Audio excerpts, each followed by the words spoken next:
তুই যতই চিৎকার করিস কেউ তোকে এখানে বাঁচাতে আসবে না, কেউ না। তোকে এই জলে আমি ডুবিয়ে শেষ করব। আমি দিক দিশাহীনভাবে সাঁতার কাটতে শুরু করলাম, কিন্তু আমি এক স্থানে ক্রমাগত সাঁতার কেটে যাচ্ছিলাম ঠাকুরমশাই। আর ঠিক ওই সময়ই শুনলাম দূর থেকে কেউ যেন হেঁটে আসছে এই দিক পানে। আমি আমার সব প্রকার শক্তি দিয়ে ডাকলাম, আমাকে বাঁচাও, বাঁচাও, আমাকে আমাকে বাঁচাও। রহস্য এবং রোমাঞ্চে ঘেরা ভূত কুঠির চ্যানেলে আপনাদের সকলকে জানাই স্বাগত। আজকের পর্বে আমাদের নিবেদন তারানাথ তান্ত্রিকের ফ্যান ফিকশন থেকে লেখক অনেক চক্রবর্তীর কলমে তারানাথ তান্ত্রিক ও প্রেত পুকুরে সাবধান। গল্পে তারানাথ তান্ত্রিকের চরিত্রে রয়েছেন প্রীতম, বিভূতির চরিত্রে রয়েছেন ইরফান, কিশোরীর চরিত্রে রয়েছেন রৌনক এবং অন্যান্য চরিত্রে রয়েছেন হ্যাপি, সুদীপ, ইরফান, শুভম, সুস্মিতা, অর্ক, প্রদ্যুৎ, জয়দীপ, অভিজিৎ, অর্পিতা, রূপম, কৌশিক, রিনি, অর্পণ ও দেবজিৎ। আবহ সৃষ্টিতে রয়েছে 62 FPS স্টুডিও এবং পোস্টার ডিজাইনে বৃষ্টি। সকলকে জানাই আমাদের ভূত কুঠিরের পক্ষ থেকে অসংখ্য ধন্যবাদ। গল্পটি শুরু করার আগে আপনাদের সকলের কাছে অনুরোধ রইল আজকের গল্পটি শেষ পর্যন্ত শোনার জন্য। আশা করছি আপনাদের ভালো লাগবে। শুরু হচ্ছে আজকের গল্প তারানাথ তান্ত্রিক ও প্রেত পুকুরে সাবধান।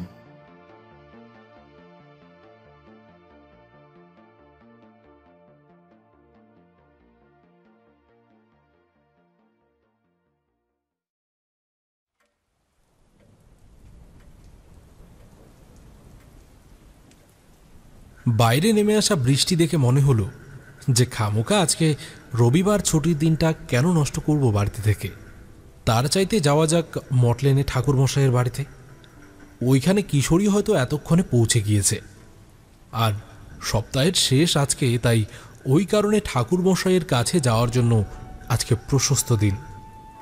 এক মনে বাইরের দিকে তাকিয়ে এই কথাগুলো ভাবছি, কিন্তু আমার ধারণার সম্পূর্ণ মিথ্যে প্রমাণ করে দিয়ে দরজার বাইরে থেকে ভেসে এলো টোকার শব্দ।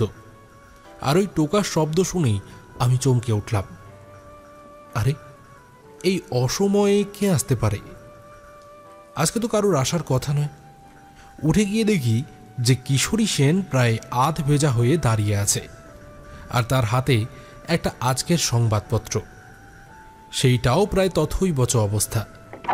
দরজা খুলে দিতেই আমার ঘরের মধ্যে ঢুকে বলে উঠল, এই যে বিভূতি, শুনেছ আজকের সংবাদ? সর্বনাশ হয়ে গেছে, যুদ্ধ এবার লাগলো বলে। যুদ্ধের সংবাদ শোনা মাত্র আমার কপালে এই ভরা বাদলার ঠান্ডার পরিবেশেও কেন জানি না ফোঁটা ফোঁটা ঘাম জমে উঠল। আমি আমার হাতের কাছে রাখা রুমাল দিয়ে ঘাম মুছতে মুছতে বলে উঠলাম, কি হয়েছে? কি তুমি এমন ঘাবড়ে আছো কেন শুনি? কিশোরী আমার দিকে ওই সংবাদপত্রটা বাড়িয়ে একটা দাগানো অংশ দেখালো আর বলে উঠল, এই দেখো বিভূতি, হিটলার পোল্যান্ড দখল করতে উদ্যত হয়েছে। জার্মানিতে শতাধিক ইহুদির ওপর নিপীড়ন চলছে। নাৎসি বাহিনীর সৈন্যদল একদিকে যেমন পোল্যান্ড দখল করছে, তেমনি অপরদিকে হিটলারের আদেশে আবার ইহুদিদের আটক করা হয়েছে। এইবার বুঝি দ্বিতীয় বিশ্বযুদ্ধ লাগলো বলে। আরে, বাজার করতে গিয়েছিলাম। যুদ্ধের জন্য বাজার দর এতই বেশি যে আনাজপাতি অবধি অগ্নিমূল্য হয়ে আছে। কি করি বলো তো? কিশোরীর শুকনো মুখের দিকে চাইলাম একবার। সত্যি সে বেশ খানিকটা ব্যতিব্যস্ত হয়ে পড়েছে। শুধু সেই নয়, দ্বিতীয় বিশ্বযুদ্ধ নিয়ে কলকাতার মানুষদের চিন্তার অবকাশ নেই। ট্রেনে বাসে করে যেতে গেলেই এখন শুনি ওই একই সংবাদ নিয়ে নাকি মানুষ আলোচনা করছে। কিশোরী এক মনে যুদ্ধের কথাই বলে যাচ্ছিল, কিন্তু আমার মন ছিল না সেই দিকে। আমি শুধু ভাবছিলাম ঠাকুরমশাইয়ের কাছে গিয়ে একবার আমি জিজ্ঞেস করব, এই যে আমাদের কলকাতা কবে এই যুদ্ধ থেকে রেহাই পাবে। তাই আমি কিশোরীর কাঁধে হাত দিলাম আর আশ্বস্ত কণ্ঠে বললাম, এই যে কিশোরী ভাই, ভাবনা কিসের? আমাদের ঠাকুরমশাই আছেন কি জন্য? তিনি থাকতে কি আর আমাদের কোনো ক্ষতি হবে? এই দেখো না, আমি ভাবছি যে আজকে সকাল থেকে যে কখন ঠাকুরমশাইয়ের কাছে যাব আর গল্প শুনব। ওসব চিন্তা এখন মাথা থেকে ঝেড়ে ফেলো দেখি। তার চাইতে ছাতা নিয়ে চলো, একবার মটলেনের দিক থেকে ঘুরে আসি। যদি অলৌকিক গল্প শুনে আমাদের মনের ভাব কিছুটা স্থির হয়। কিশোরী হাতে রাখা দৈনিক পত্রটা একবার ভালো করে আদ্যপ্রান্ত চোখ বুলিয়ে নিল। ওইদিকে বাইরের বাদলার রেশও কমে এসেছে, ফলেই আমাদের যেতে কোনো সমস্যা রইল না। ছাতা নিয়ে বাইরের দিকে বেরিয়ে দেখলাম আসন্ন বিপদের পূর্বাভাসে মানুষ ভয় পেয়ে কলকাতা নগরী থেকে পালিয়ে যাচ্ছে। কিশোরীর মুখের দিকে তাকিয়ে বললাম, হেঁটেই মেরে দিই, চলো, এটুকু তো পথ। এই পয়সা দিয়ে বরং 2টি প্যাকেট পাশিংশ কিনে নেব। আমার কথায় কিশোরী সম্মত হলো। আমরা দুজনে নানান গল্পগুজব করতে করতে পথ চলছিলাম, ফলেই কখন যে পৌঁছে গেলাম মটলেনে সেইটা আমাদের জানাই হলো না। কিন্তু পাশিংশ কিনছি এমন সময় দোকানের রেডিওটার শব্দ একটু উস্কে দিল, আর রেডিওতে শুনলাম নাৎসি বাহিনীর সেই যুদ্ধের সংবাদটা। কিশোরী একটা পান কিনল, আর সেইটাই মুখে দিয়ে ক্রুদ্ধ ভঙ্গিতে বলে উঠল, না ভাই বিভূতি, দেশটা মনে হচ্ছে এইভাবেই শেষ হয়ে যাবে। রাজারা যুদ্ধ করে আর সেই যুদ্ধে প্রাণ হারায় নিরীহ প্রজারা। না জানি ওই হিটলারের অত্যাচারে কতজন ইহুদি পরিবার শেষ হলো। শুধু তাই নয়, ওই যুদ্ধের জন্য আশেপাশের রাষ্ট্রগুলিতে নিম্নবিত্ত পরিবারগুলো খেটে না পেয়েই মারা যাচ্ছে।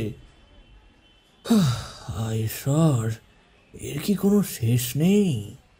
কিশোরীর কথাগুলো শুনে সত্যিই মনটা বিষণ্ণতায় ভরে উঠল।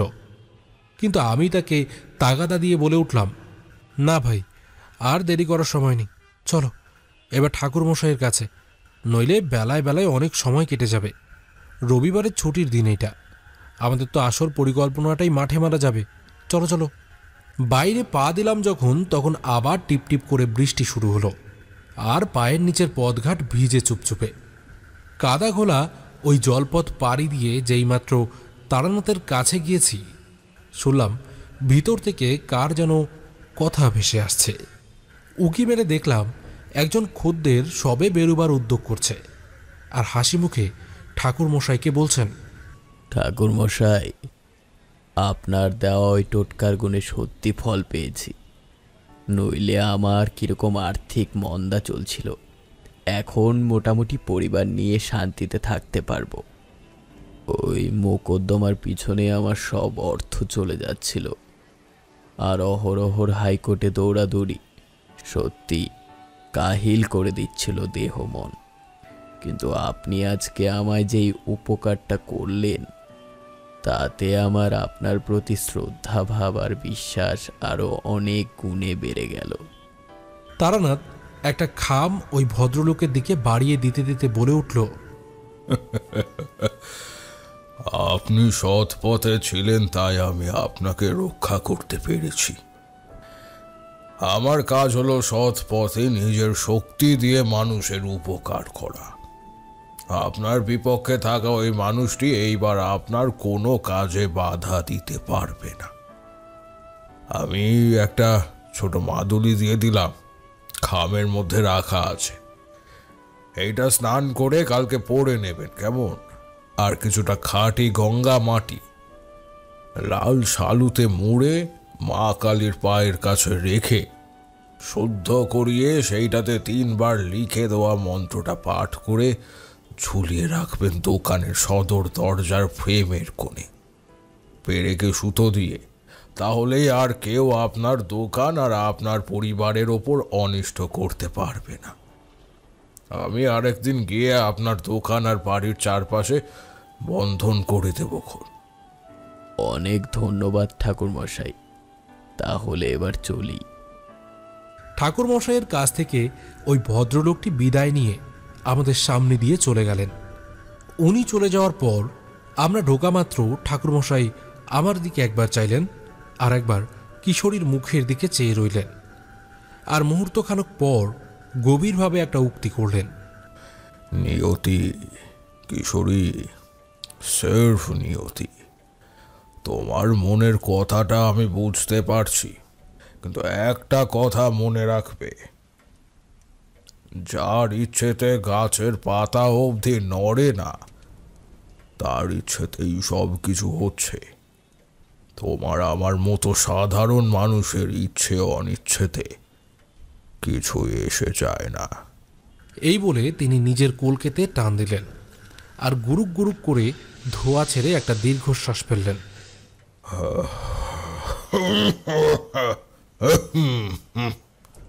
আমি আর কিশোরী দুজনেই অবাক হয়ে গেছিলাম। আমি তাই জিজ্ঞাসা করলাম, আরে তাজ্জব ব্যাপার, আপনি জানলেন কি করে আমাদের মনের কথা? আর জানলেনই বা কি করে আমরা যুদ্ধ নিয়ে চিন্তিত? আপনি সত্যিই অনেক ক্ষমতার অধিকারী। আমি সংবাদপত্রে চোখ রাখি বিভূতি, সেইখানেই ছেপেছে সংবাদটা। আর আমাদের মুখ দেখে এইটুকু আন্দাজ করে নেওয়া আমার কাছে মোটে কঠিন কিছু নয় যে হিটলার পোল্যান্ড আক্রমণ করেছে বলে দেশের মূল্য বৃদ্ধি পাচ্ছে, আর তার ফলে বাঙালি অত্যাধিক চিন্তিত। আসলে মানুষের সব কিছুর মূলে রয়েছে লোভ। লোভে অন্ধ হয়ে নিজের ক্ষমতার অপব্যবহার করে মানুষ কোনো কিছু পেতে চাইলেই এমনটা অনেক কাজ করে, যার ফলে সেই কাজের মাসুল সাধারণ মানুষকে দিতে হয়। এই মাসুল দিতে হয় অনেক বছর ধরেও। বুঝলাম ঠাকুরমশাই একটা গল্প বলতে পারে এই নিয়ে। তাই আমি বললাম, কেন ঠাকুরমশাই, লোভ সংক্রান্ত কিছু গল্প কি আপনার ঝুলিতে আছে নাকি? আপনি কি দেখেছেন লোভের ফলে কারুর অনিষ্ট হতে? বলুন না, তাহলে তো আমাদের আজকের বাদলার দিনটা জমে যাবে। কি বলো কিশোরী সেন? আর বলতে, চা সহযোগে গ্রাম বাংলার হাড় হিম করা জনশিক্ষামূলক গল্প যে তারানাথ অচিরেই বলতে পারে, এইটা তো আমাদের জানা কথা। তারানাথ হাসল, তারপর চারিকে চায়ের ফরমাস জানিয়ে আর আমাদের থেকে পাশিংশ নিয়ে সেইটার থেকেই একটা ধরিয়ে বলতে শুরু করলো। লোভ যে কত ভয়ঙ্কর জিনিস, ওইটা আমি জেনেছিলাম নিজের অনেক অভিজ্ঞতা থেকে। আর বলা বাহুল্য, এই যে লোভের বশে কেউ যদি সেটা না পায়, তাহলে তার প্রতিহিংসা ভাবে অনেক বেশি হয়ে ওঠে। তেমনই একটা ঘটনা আজ আমি বলতে চলেছি। গুরু আশ্রম থেকে তখন চলে এসেছি অনেক দিন হলো।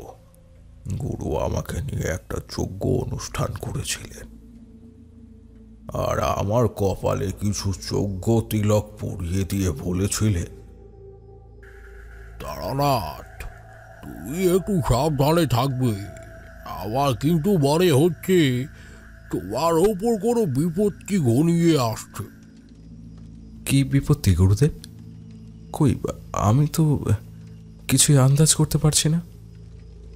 গুরুদেব একটুখানি হাসলেন, তারপর বললেন, তুমি দেখতে পারবে না, তোমাকে তো এখন সেইভাবে পূর্ণ তনু দীক্ষায় যাওয়া হয়নি। আমি তোমাকে সময় হলে দীক্ষা দেব, কিন্তু কিছু ক্ষমতা তুমি ইতিমধ্যেই পেয়েছ। দারুণ বাদন করছো নিত্য, তাই তোমার আগে থেকে ওই ক্ষমতার অনেক গুণ বেড়েছে। কিন্তু আরও উন্নতি দরকার। তুমি হয়তো দেখতে পাচ্ছ না, কিন্তু আমি দেখতে পাচ্ছি। একটা অন্ধকারের স্তূপ তোমার একদম পিছনে চাপ বেঁধে আছে। ওইটার ঘনত্ব তেমন বেশি নেই, কিন্তু যখন খুব ঘন হয়ে উঠবে তখন তোমার মনের টনক নড়ে উঠবে। তোমাকে এইবার চলে যেতে হবে এইখান থেকে, তাই যাওয়ার আগে তোমাকে একটু সাবধান করে দিচ্ছি। নির্জন জঙ্গল, তার উপর লোকালয় অনেকটা দূরে। এমন স্থানে আমরা গুরু আর শিষ্য মিলে সাধনার কাজে মগ্ন হয়েছি যেখানে, সেইখানে মানুষের আসার প্রশ্নই ওঠে না। পল্লী গ্রামের একদম অখ্যাত স্থান, গরুর গাড়ি পর্যন্ত চলে না এই পথে। গরুর এই কথা শুনে আমার কাটা ছমছম করে উঠল। আমি ইষ্ট নাম করে একবার পিছনে চাইলাম, আর ওই সময়ে কোত্থেকে একদল শিয়াল ডেকে উঠল করুণ সুরে। আমার ওই ভীত মুখ দেখে গরু হাসলে আর খানিক রসিকতা করে বললে, তুই দেখতে পারবে না, ওই অনুভূতি পাবার জন্য এখন অনেক সাধনার দরকার আছে। কিন্তু বিপদ ঘনিয়ে এলে তোমার মনে ঘন্টার ধ্বনি বেজে উঠবে। আবার কবে দেখা পাবো আপনার? এখনই পাবে না। যেই দিন তোমার আমার দেওয়া ওই মন্ত্রের 52,000 জপ সম্পূর্ণ হবে, ওই দিন আমি নিজে থেকেই দেখা দেব। তার আগে আমার সাথে তোমার দেখা হবে না। এইবার তুমি প্রস্তুত হও। মনে রাখবে, বিপদে সর্বদা আমার বলে দেওয়া কথাগুলো মেনে চলবে। আর অবশ্যই কোনো তন্ত্রমন্ত্রের কাজ করার আগে তুমি গাত্রবন্ধনটা করে নেবে। উগ্র তারা দেবীর ওই গাত্রমন্ত্রটা করে নেবে। তাতে তোমার অনিষ্ট তো হবেই না, সেই সাথে তুমি রক্ষা পাবে। আর আমি তোমাকে আমার কিছু শক্তি দিচ্ছি। এরপর থেকে তুমি সূক্ষ্ম দেহ দেখতে পাবে। আমার দিকে গুরুজি একটা কঙ্কাল পাড়িয়ে সেটা আমার মাথা স্পর্শ করিয়ে দিয়ে তারপর মন্ত্র পড়লেন। চোখ বুজে আমার প্রতিক্ষণে মনে হচ্ছিল আমার মধ্যে অনেক শক্তি প্রবেশ করেছে। এই শক্তির তেজ এমনই যে সাধকদের উপযুক্ত দেহ না হলে সেইটা সহ্য করা যায় না। আমি আর জেগে থাকতে পারলাম না। আমার দুই চোখে ঘুমের ঢল নেমে এলো। ঘুম ভাঙল যখন তখন দেখি গুরুজি নেই। তিনিও আস্তানা ভেঙে চলে গিয়েছেন। শুধু কালকের জ্বলতে থাকা ওই ধনের আধ পোড়া কাঠগুলো আর কিছু ছাই পড়ে রয়েছে। আমি নিজেও উঠে জঙ্গলের বাইরে বেরিয়ে এলাম। আপনার কি অনুভূতি হচ্ছিল যে সামনে কোনো বিপদ ঘনিয়ে আসবে? না না, তেমনটা নয় বিভূতি। কিন্তু গুরু যখন বলেছেন তখন মনটা একটু খচখচ করছিল। যাই হোক, পাশ দিয়ে বয়ে যাওয়া খাতের নদীর জলে মুখ ধুয়ে আমি চলে গেলাম সামনের মাঠ ভেঙে লোকালয়ের পথে। কিছু দূর গিয়ে একটা সরু লাল মাটির পথ পড়ল। আর বলা বাহুল্য যে ওইখানে একটা টিনের শেড দেওয়া দোকান ছিল, আর ওই দোকানটা মুদির। খুচরো পয়সা দিয়ে আমি কিনে নিলাম চিড়ে দই, আর তাই দিয়ে ফল আর করে দোকানিকে জিজ্ঞাসা করলাম, এই যে ভাই, বলছি কাছে পিঠে কি কোনো গ্রাম ট্রাম আছে? কেন বলুন তো, গ্রামে কি করবেন গিয়ে? অবশ্য ওইখানে গেলে একটা গ্রাম আছে বটে, কিন্তু সেইখানে না যাওয়াই ভালো। দোকানের কথা শুনে আমার অবাক হওয়ার পালা। বলে কি সে? আমি বললাম, আমার ইচ্ছে ছিল যে আমি কয়েকটা দিন ওই গ্রামে কাটিয়ে দিই। আর তুমি আমাকে ওইখানে যেতে নিষেধ করছো কেন? কোনো ভয়ের সম্ভাবনা আছে বুঝি? হ্যাঁ না, আসলে ওই গ্রামটার বদনাম আছে। আপনি ভিন জায়গার লোক, শুধু শুধু আপনাকে ওইখানে কেন যেতে বলবো বলুন? গ্রামের নাম কালীপুর, আর যেখানেই যান না কেন ওইখানে ভুলেও পা দিবেন না। খুব সাংঘাতিক জায়গা, এখান থেকে ফিরে যান। দোকানি আমাকে কেন ওই কথাগুলো যে বলল সেটাই আমি ভাবছিলাম মনে মনে। ওই বিপদের কথা শুনে আমার মনে ওই গ্রাম সম্বন্ধে কৌতূহল দ্বিগুণ হারে বৃদ্ধি পেল। আমি দ্রুত আহার সম্পন্ন করে তার নিষেধ উপেক্ষা করে চলতে শুরু করে দিলাম।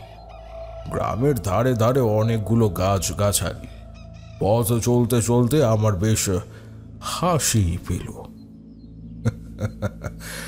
কত শ্মশানে মশানে থেকেছি, রাত্রি অতিবাহিত করেছি, কিছুই হলো না। আর সাধারণ ছোট্ট গ্রামে অজানা এই বিপত্তি আমার কেন কি বা ক্ষতি করবে? কিন্তু ওই গ্রামে ঢোকার পর আমার মনে বিপদের সংকেতটা যেন বেড়েই চলল ক্রমাগত। আমি আর থাকতে পারলাম না। আশেপাশে চেয়ে চেয়ে দেখলাম আর শুনলাম একটা মেয়েলি কণ্ঠ। চলে যা এখান থেকে, নইলে কিন্তু শেষ হয়ে যাবি। চলে যা। পিছন দিকে পায়ের শব্দও শুনলাম। দেখলাম ওই লোকটা দোকান ফেলে আমার দিকে দ্রুত দৌড়ে আসছে। সে এসেই হাঁপাতে হাঁপাতে খানিকটা অসন্তুষ্ট ভাবেই বলে উঠল, আপনাকে এতবার আমি নিষেধ করলাম, তা সত্ত্বেও আপনি ওখানেই যাচ্ছেন। আমার কথা কি বিশ্বাস হচ্ছে না? ওই গ্রামে কত পথিক মারা গেছে জানেন? আর আশ্রয় পাবেন কোথায়? আমার দোকান থেকে উল্টো দিকে একটা পথ আছে, ওখান দিয়ে গেলে একটা বিষ্ণুর মন্দির আছে। সেখানে আজকের দিনটা কাটিয়ে নিয়ে বিকেলে চলে যান। এখনো নিষেধ করছি, এখানে থাকবেন না। আপনি কি চলে গেলেন ঠাকুরমশাই? প্রশ্ন করল কিশোরী। তারানাথ বলল, আমি আর কোনো কথাই গ্রাহ্য করলাম না, শুধু বলে উঠলাম, আমি ভবঘুরে পথিকে দিনের পর দিন অনেক ভয়ঙ্কর স্থানে রাত্রি অতিবাহিত করেছি। ইষ্টই ভরসা, আমার কোনো ক্ষতি হবে না। তুমি শুধু শুধু আমাকে নিয়ে চিন্তা করছো। তুমি শুধু আমাকে ওই গ্রামের ধার অবধি একটু পৌঁছে দাও। চলুন তবে। এইখান থেকে সোজা যেই পথ চলে গিয়েছে, ওই পথ থেকে নেমে খানিক মাঠ ভাঙলেই দেখতে পাবেন গাছগাছালিতে ঘেরা একটা ছোট্ট গ্রাম। সেখানেই আমার নাম বললে থাকার ব্যবস্থা হয়ে যাবে। কিন্তু যদি কিছু আপনার হয় তাহলে কিন্তু আমাকে দুষবেন না বাপু। আমি কিন্তু অনেক আগেই বারণ করেছি।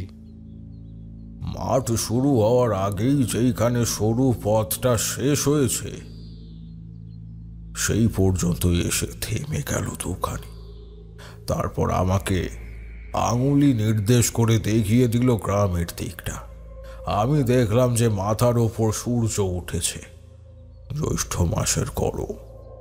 আমার গা থেকে তখন দরদর করে ঘাম ঝরছে। আমাকে পথের হদিশ দেখিয়ে দিয়ে সে উল্টো পথে দৌড় মারল। আমি শুনলাম তার দ্রুত পদধ্বনির শব্দ।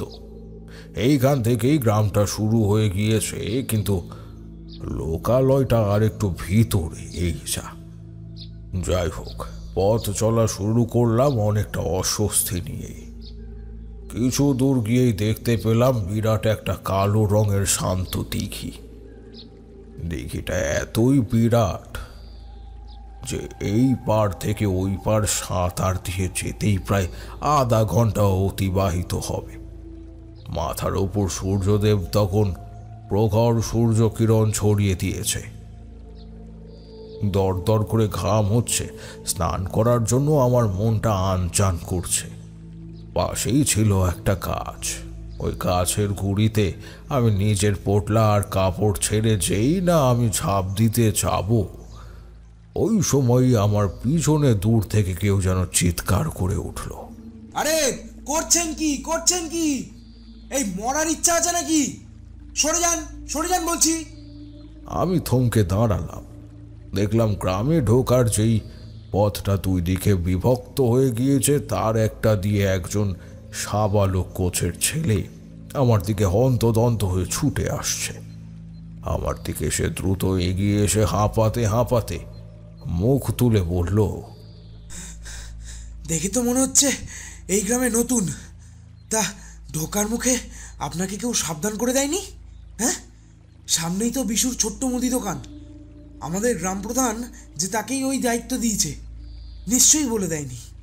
আর আপনি স্নান করার জায়গা খুঁজে পেলেন না? ওই অভিশপ্ত দিঘিতে নামলে কি হতো বলুন তো? ওই দিঘিতে কেউ নামে না মশাই। যান প্রাণ নিয়ে এখান থেকে চলে যান। পাশের গ্রামের রাস্তা এই পথটা। আমি এইবার খানিকটা ওই জলাশয়ের দিকে এগিয়ে গেলাম। আর গিয়ে আমার বুকের হৃৎপিণ্ড কেমন যেন চমকে উঠল। আমি দেখলাম যে এই জলের মধ্যে কিছু একটা আছে যে আমাকে টানছে। আমি বেশিক্ষণ দাঁড়িয়ে থাকতেই পারলাম না। আমি বেশিক্ষণ দাঁড়িয়ে থাকলেই মনে হচ্ছে যে নেমে যায় আর ডুব সাঁতার দিই। ছেলেটা চলে যাচ্ছিল। আমি তাকে ডাকলাম আর জিজ্ঞাসা করলাম যে ব্যাপারটা কি, কেন এই দিঘিতে কেউ নামে না। ছেলেটা আমাকে উত্তর দিতে যাচ্ছিল, কিন্তু তার আগেই কোথা থেকে বেশ কিছু লোকের গুঞ্জন কানে ভেসে এলো। ছেলেটা ওইদিকে মুখ করে দৌড় শুরু করলো, আর আমিও তার পিছু নিলাম। শব্দটা আসছিল দিঘির উল্টো দিক থেকে। গিয়ে দেখি একটা ভিড় হয়েছে। ছেলেটা এইবার জিজ্ঞাসা করলো, ও হরি জেঠা, কি হয়েছে গো? এখানে তো ভিড় কেন? ওরে সিধু, মদন ময়রার মেয়ে যে অজ্ঞান হয়ে গিয়েছে, এই মাত্র আমরা ওই দিঘি থেকে তাকে তুলে আনলাম। জানি না বেঁচে আছে কিনা, সারা শব্দ কিছুই যে পাচ্ছি না। বলছো কি জেঠা? কই দেখি, ওই দিঘির পানে কেন শ্যামলী গিয়েছিল কিছু জানো? আর কে কখনই বা গেল? ওরে অত শত কি আমি জানি নাকি চাই। মদন বেটা দোকানে যাওয়ার আগেই নাকি মেয়ে বেরিয়েছিল, আর তারপর থেকে অনেকটা সময় অতিবাহিত হয়ে যাওয়ার পরেও যখন সে ফিরে এলো না, তখন সে অন্যে হয়ে খুঁজতে শুরু করে মেয়ের নাম ধরে। আমরা তো চণ্ডী মণ্ডপে মজলিস বসিয়েছিলাম রে। ওর ডাকেই আমরা জোনা কয়েকজন মিলে খুঁজতে শুরু করি, কিন্তু খুঁজে আর পাচ্ছিলাম না। শেষমেশ হারাধন পেল দিঘির পাড়ের ঝোপের আড়ালে। কিন্তু হরিজেঠা, ওকে নদীর জল থেকে তুললো কে? কিছু জানো না? হ্যাঁ রে, জানবো না কেন। ওই যে আমাদের গ্রামের ডুবুরি সদনকে তখনই খবর দেয়া হয়েছিল। আমরা পৌঁছাবার আগেই গ্রামের কিছু ছেলেপুলের দল ওইখানে খেলতে গিয়ে দেখে যে দিঘির জলে কেউ যেন ডুবে যাওয়ার দরুন আপ্রাণ চেষ্টা করেছে নিজেকে ভাসিয়ে রাখার, আর জলের তলা থেকে কেউ তাকে টানছে। ছেলেদের মধ্যেই একজন সদনকে খোঁজ দেয়। সে নেমে তারপর দিঘির থেকে শ্যামলীকে তো উদ্ধার করলো, কিন্তু তাকেই খুঁজে পাওয়া যাচ্ছে না। এই দিঘিতে কোনো না কোনো একজন মানুষ ডুবে মরেই। আমরা যখন এসেছি তখন ছেলের দলরা এইখান থেকে চলে গিয়েছিল, আর হারাধন পলাশ গাছের ঝোপের আড়াল থেকে উদ্ধার করে মূর্ছিত শ্যামলীকে। কিন্তু জ্যাঠা, তাহলে সদন কই? সে যদি জল থেকে না ওঠে তাহলে তো মহা অনর্থ হয়ে যাবে। কই সে? এই বলে ছেলেটা দিঘির কাছে গিয়ে গলা ফাটিয়ে চিৎকার করে উঠল, এই সদন, বলি ও সদন, কই তুমি? আরে কই তুমি? উঠে আসো পারে, আর থাকতে হবে না। আমি কিছু দূরেই দাঁড়িয়েছিলাম, কেননা আমার মনে হচ্ছিল এই গ্রামে এই সবে মাত্র শুরু হয়েছে বিপদ। ক্রমে আরো অনেক কিছুই দেখতে হবে। এই সময় ওই ছেলেটা চিৎকার করে উঠল, এ কি? ওটা কি? কি ওটা? কি হয়েছে রে? কি হয়েছে? ওইভাবে চিৎকার করছিস কেন রে তুই? তাড়াতাড়ি এসো, দেখে যাও হরিজেঠা, তাড়াতাড়ি এসো। ওই দেখো, ওই দেখো, দিঘির নিচে কি যেন ভাসছে, আর চাপ চাপ ওই রক্ত কার? আমি নিজেও এগিয়ে গেলাম, আর গ্রামের কিছু সংখ্যক মানুষ তারাও ওই দিকে গেল ব্যাপারটা কি দেখতে। তবে যা দেখলাম তাতে আমার হাড় হিম হয়ে গেল একেবারে। দেখলাম জলের মধ্যে একটা মৃতদেহ ভাসছে, আর ও দেহ থেকে রক্ত বেরিয়ে সেটাই দিঘির কিছুটা অংশে রক্ত রাঙা করে তুলেছে। ঘাটের কাছেই একটা বেশ বড় পাকুড় গাছ আছে, তার শিকড় জল পর্যন্ত নেমে গিয়েছে, আর ওই শিকড়ে রক্তে রাঙা সাদা ধুতির একটা অংশ আটকে গেল। গ্রামবাসীরা তাই দেখে বেশ হই হই করে উঠল। ছেলেটা বললে, এই তোমরা কাছে এসে আমার সাথে তুলে আনো দেহটা পারে। এখনো তো মুখ দেখতে পাইনি। এই দেহটা কি তবে সদনের? দেখি তো। এই বলে সকলের সামনে দিয়ে সদনের দেহটা তুলে আনার জন্য ওই ছেলেটা যেই মাত্র পা বাড়ালো, আমার মনের ভিতরটা আসন্ন বিপদের সংকেত দিয়ে তোলপাড় করে উঠল। শুনলাম একটা অতৃপ্ত হাসির শব্দ। ক্রুদ্ধ স্বরে কোনো মেয়েলি কণ্ঠ বলছে, ওই দেহ স্পর্শ স্পর্শ কর না, তাহলে তোকেও এইভাবে ডুবিয়ে মারবো। আয়, খুব কাছে চলে এসেছিস, আয় আয়। আমি আর থাকতে পারলাম না, দ্রুত ওই ছেলেটার হাত পিছন থেকে ধরে নিলাম, আর সে আমার দিকে মুখ ফিরিয়ে কিঞ্চিত বিরক্তভাবেই বলে উঠল, কি করছেন আপনি? আমাকে এইভাবে বাধা দেওয়ার আপনি কে? সদনের দেহটা যে আমাকে আনতেই হবে, সৎকার করতে হবে। কোনো দরকার নেই ভাই, ওই দেখো দেহটা আস্তে আস্তে নিজের থেকেই জলের অতল গভীরে তলিয়ে যাচ্ছে। তুমি যদি ওই দেহ স্পর্শ করো তাহলে নিয়ন্ত্রণ হারিয়ে ওই মৃতদেহর সাথে পড়ে যাবে, কেননা ওই দিঘি যেইটুকু বুঝলাম একেবারেই ভালো নয়। আমার কথাটা সত্যিই ফলে গেল। জলের তলা থেকে একটা ফ্যাকাশে হাত ওই দেহটার নিচে নিয়ে চলে গেল।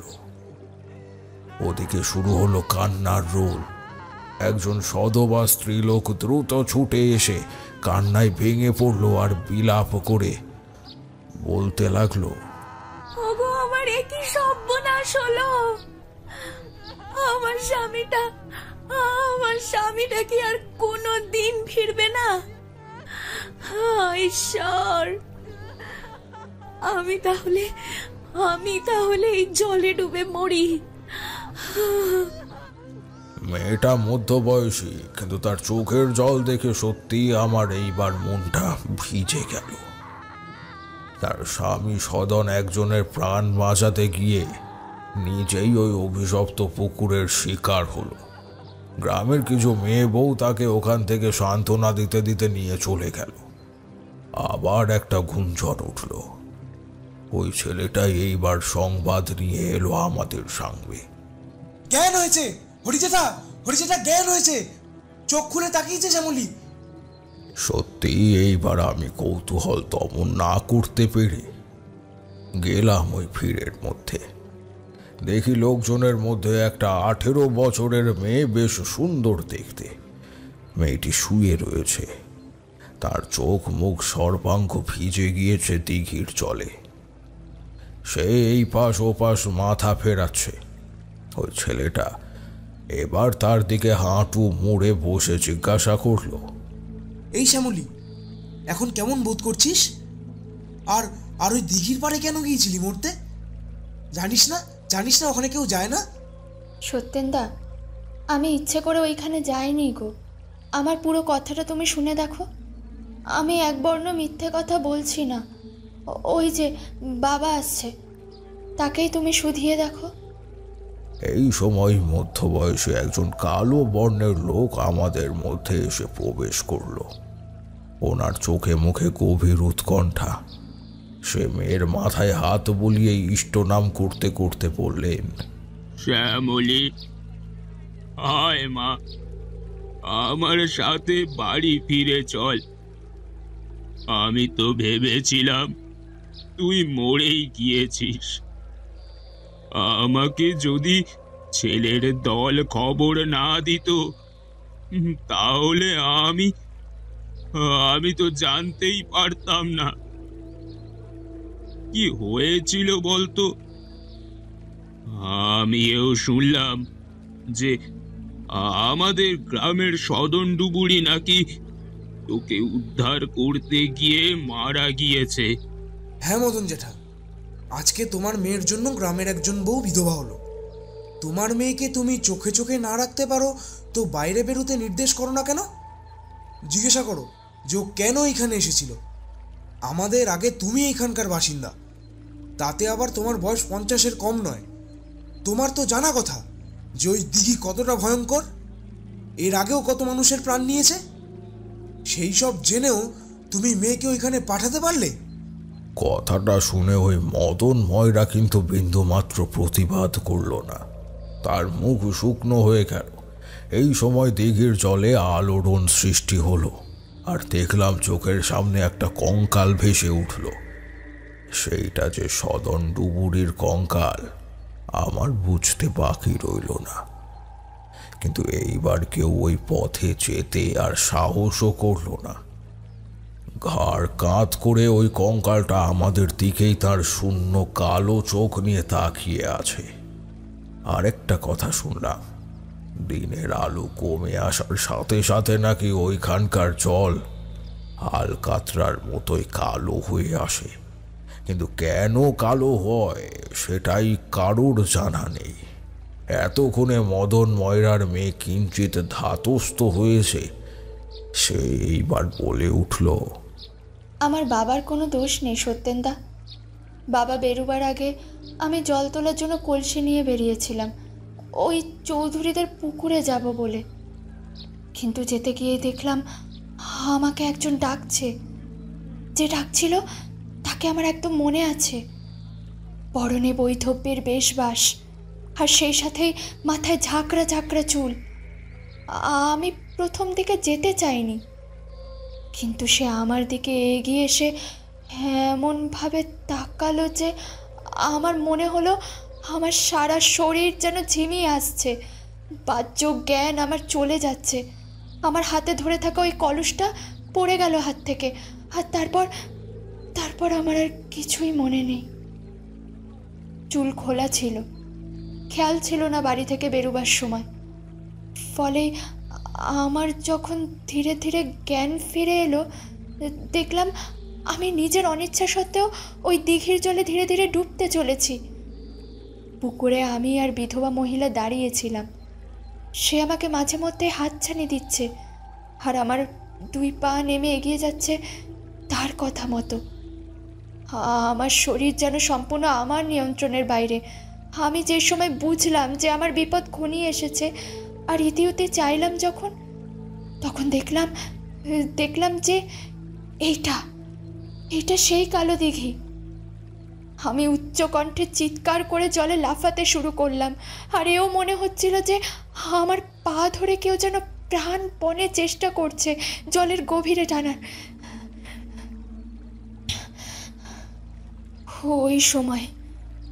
ওই সময় আমার সামনে দেখতে পেলাম কতগুলো ছেলের দল দাঁড়িয়ে আছে। আমি তাদের উদ্দেশ্যে চিৎকার করে বলে উঠলাম, এই যে তোমরা আমাকে এখান থেকে উদ্ধার করো, আমি যে ডুবে যাচ্ছি। কে কোথায় আছো? আমাকে এখান থেকে উদ্ধার করো। ওই সংবাদ শুনে তারা ছুটে গেল। তারপর তো সদন ডুবুরি এসে আমাকে এখান থেকে বাঁচিয়ে তুলে নিজেই আর ফিরে আসতে পারল না। সে আমাকে পার অবধি তুলে দিতেই আমি কোনো ক্রমে ঝোপের আড়ালে গিয়ে জ্ঞান হারিয়ে ফেললাম। একটানা এই কথাগুলো বলে মেয়েটা দীর্ঘশ্বাস ফেলতে লাগলো। সকলের চোখ স্থির, সকলে এইবার আমার দিকে চাইল। সকলের চোখে অদ্ভুত দৃষ্টি। সত্যেন বলে ওই ছেলেটি বলে দিল, এখানে 3 গ্রাম থেকে এসেছি, আর ওই জলে নাকি নামতে যাচ্ছিলাম স্নান করার জন্য। বৃদ্ধ হরি আমার দিকে এগিয়ে এসে বললেন,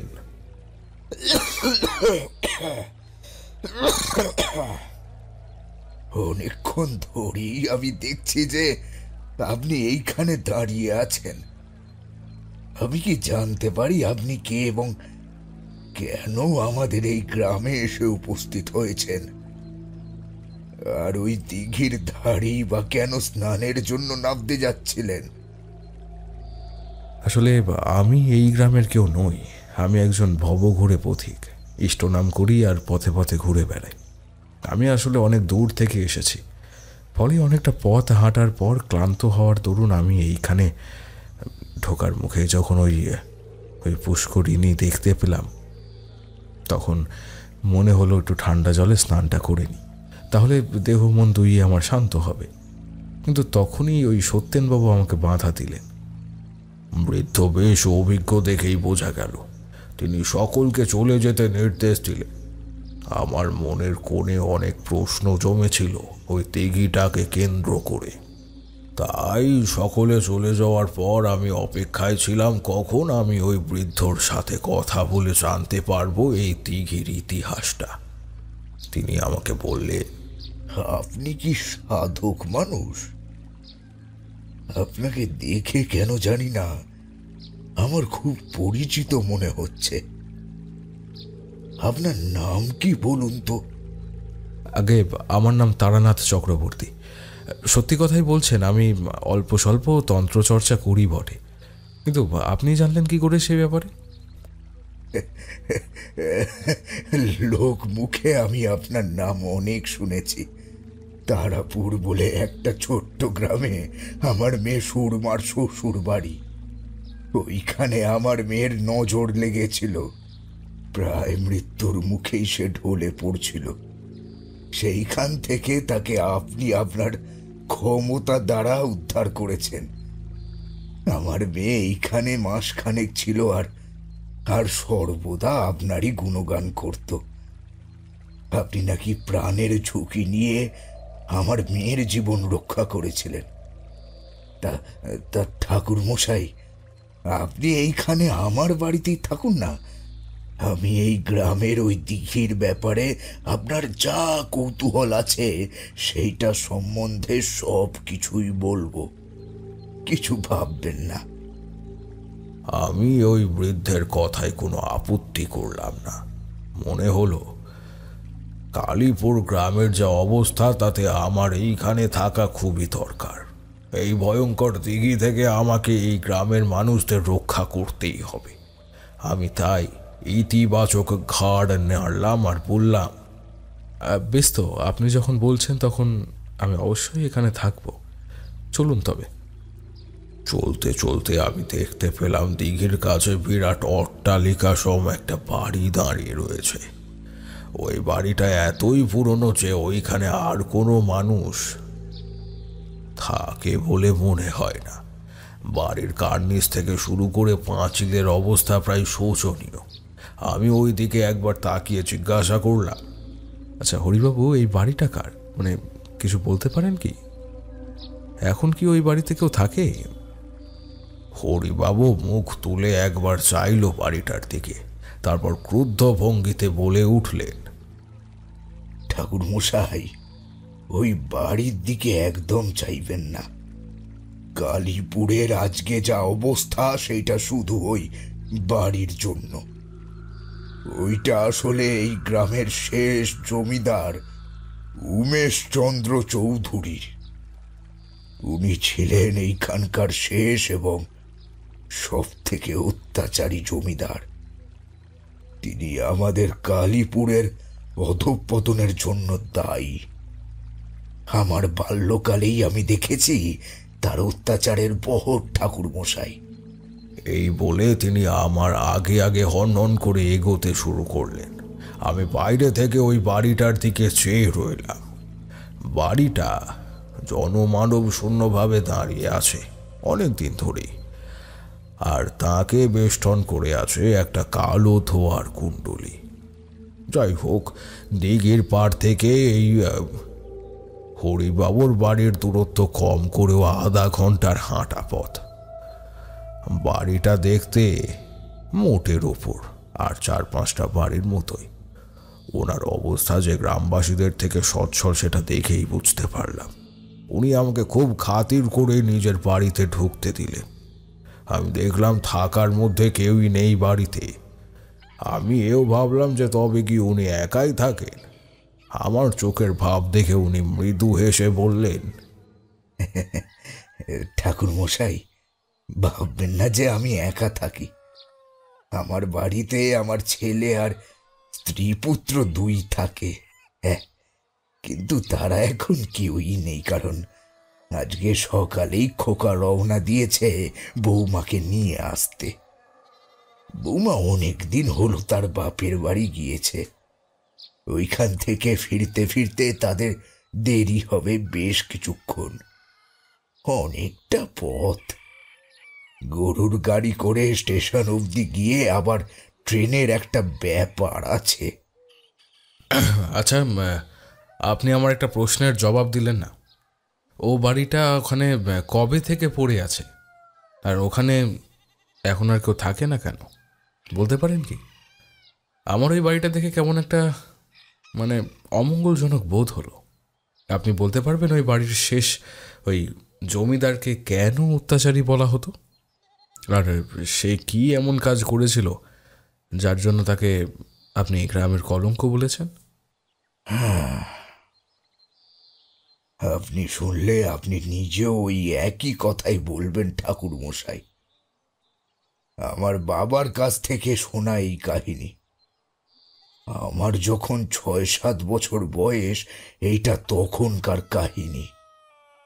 আমার বাবা জমিদারের কর্মী রূপে কাজ করতেন। ঘুরে ঘুরে খাজনা আদায় থেকে শুরু করে কাছারি বাড়িতে গিয়ে সবকিছু দেখাশোনার ভার উনিই করতেন। ওই জায়গায় আগে কোনো দিঘি ছিল না, ওইটা আসলে ছিল চাষের জমি। আর জমির মালিক ছিলেন রতন বলে এক পরিশ্রমী চাষি। সে অবশ্য জমিদার কিছুই গ্রাহ্য করত না। একদিন সে কাজ করছে মাঠে, ওই সময় জমিদার বাবু বাইরে বেরিয়েছিলেন। দূর থেকে তার নজরে পড়ে রতনের জমিটার দিকে। তিনি এগিয়ে এসে রতনকে ডেকে সোজাসুজি বললেন, এই যে রতন, তোমার ওই জমিটা দেখে আমার বেশ পছন্দ হয়েছে। এই জমিটা তুমি আমাকে দিয়ে দাও। এই গ্রামে কোনো দিঘি নেই কাছাকাছি। আমি এই জমিটা কিনে নিয়ে এইখানে একটা মস্ত দিঘি খনন করব। তুমি এই জমিটার মালিকানা আমাকে দিয়ে দাও। জমিদারের কথা শুনে চাষি রতন রাজি না হয়ে বলে ওঠে, না জমিদার মশাই, এই জমিটা আমি কিছুতেই আপনারে দিতে পারবো নি। এইটা আমার 3 পুরুষের আমলের জমি, আর এই জমিটাই আমার জীবন ধারণের একমাত্র পথ বাবু। আপনি আশা করি দেখতেই পাচ্ছেন, খানিক দূরেই আমার মাটির বাড়িটা। সেখানেই আমার স্ত্রী আর সন্তানকে নিয়ে আমি থাকি, আর এই জমিটার থেকে উৎপন্ন ফসল বিক্রি করেই আমাদের সংসার চলে। আমার এইটুকু নিয়ে নিবেন নি বাবু? আমি তাহলে ধনে প্রাণে মারা যাব।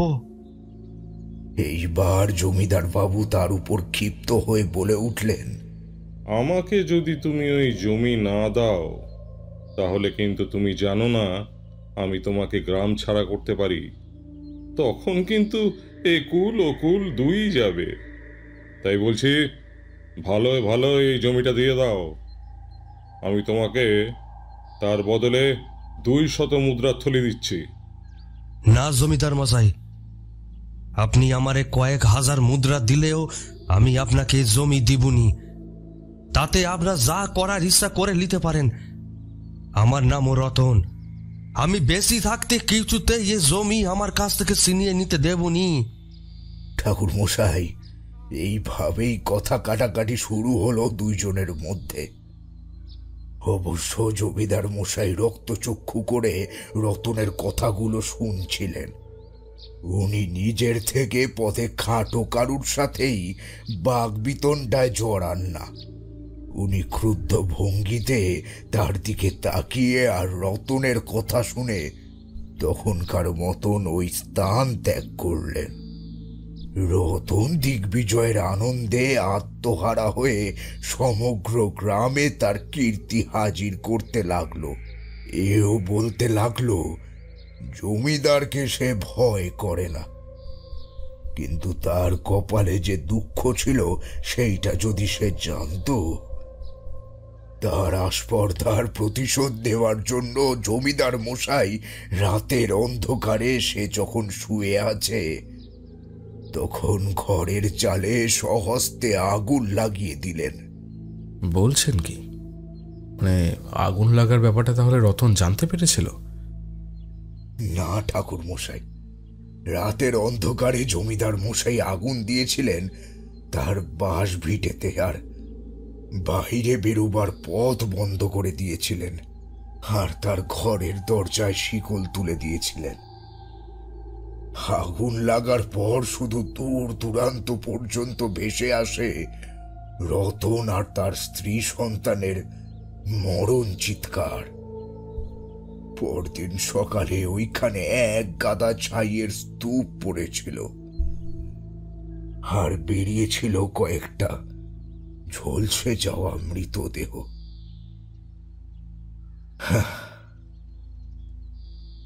গ্রামের অনেক মানুষ সাক্ষী ছিল ঠিকই, কিন্তু কেউ জমিদারের রোষের কথা ভোলেননি। সকলের বাড়ি আছে, সংসার আছে, ওই নিয়েই বাস তাদের। কে প্রতিবাদ করে জমিদার বাবুর রোষের শিকার হতে যাবে? এরপর জমিদার বাবু ওই জমিটি দখল করলেন এবং সেই সাথেই শুরু হয়ে গেল দিঘি খননের কাজটা। কিন্তু খুব আশ্চর্যজনকভাবে দিঘির কাজটা শেষ হওয়ার পর যে লোকরা ওই দিঘি খনন করেছিলেন তারা রহস্যজনকভাবে মারা যায়। দিঘিতেও তাদের মৃতদেহ পাওয়া গিয়েছিল ঠাকুর মশাই। আর অনেকেই দেখেছে যে দিঘির ধারে সেই বিলেতি গাছটা আছে, ওইটার ধারে কালো মতো সন্ধ্যা গোছের একটা লোক দাঁড়িয়ে আছে।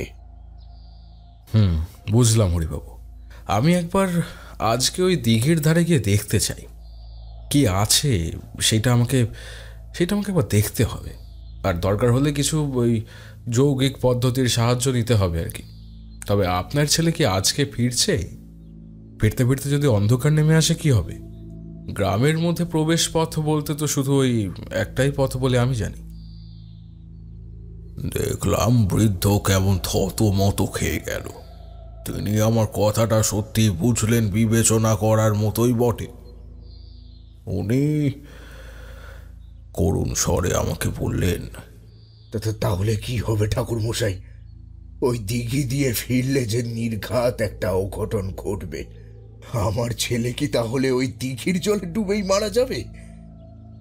আপনি অনেক কিছু জানেন, যদি কিছু একটা করতে পারেন। হ্যাঁ, অসম্ভব নয়। আমি ওখানেই তো যাব, সমস্যা হবে না। কিন্তু আমাকে কিছু লোক দেবেন, আর তাদের হাতে একটা করে মশাল থাকবে। ওই আলোতেই আমি যা করার করব। অন্ধকারে কিছু হবে না। এই গ্রামের কিছু সাহসী ছেলেপুলেদের দরকার আমার কাজের জন্য। আছে কেউ? সে নিয়ে কিছু ভাবনা নেই ঠাকুর মশাই। আমাদের গ্রামে অনেক ছেলেই আছে যারা আপনার সাথে যাবে, কিন্তু করবেনটা কি শুনি? দেখলাম বৃদ্ধের গলায় কৌতূহল উপচে পড়ছে একেবারে। আমি ওনাকে আশ্বাস দিয়ে বললাম, না না, তেমন কিছুই নয়। শুধু আপনার ছেলে তার স্ত্রী সন্তানকে নিয়ে যাতে সুরক্ষিতভাবে ফিরে আসতে পারে সেই ব্যবস্থাটাই করব। তারপর ওই দিঘি নিয়ে আমার অনেক কিছু করারই আছে। অনেক গ্রামের মানুষই ওই দিঘির জলে প্রাণদান করেছে, কিন্তু আর নয়। আমি আপাতত গ্রামটা একটু ঘুরে দেখতে চাই। সেই সাথেই ওই চৌধুরীদের পুকুরে ডুব দিয়ে আপনার কাছে অন্ন সেবা নেব।